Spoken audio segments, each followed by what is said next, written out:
Just got a notarized translation back for a birth certificate that I'm processing for New York, and I just want to show you what the translation looks like, just so you have an idea of kind of what you're dealing with right here. So when I do a translation of a birth certificate, here's a translation right here.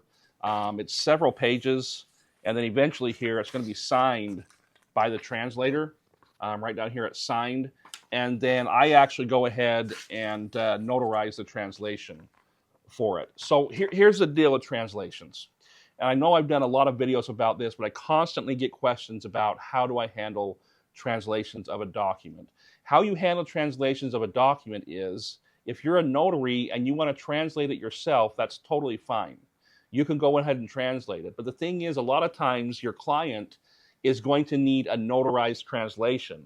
If you're the notary who's translating it, it needs to be notarized.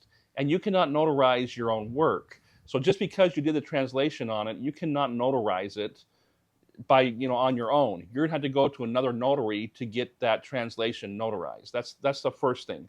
The second thing is, just because you can plug information into Google Translate and it's gonna kick out the translation, that is not legally translating a document. To legally translate a document, you need to understand both languages, English and Spanish.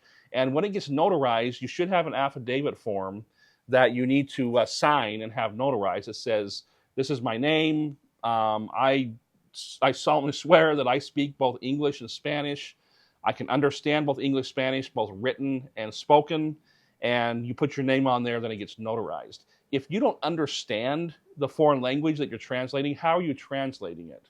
You have to be very, very careful of this, because if you're using Google Translate to translate your documents, what if something happens with these documents, they end up in a court or something like that, and you need to show up in court because you're the one who translated it and you probably also notarized it?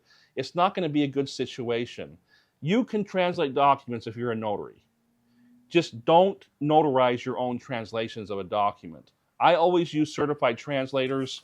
When you go and get the document translated, wherever they're going to sign, at the very bottom there should be some sort of a translation certification number or something like that, which is what I have here.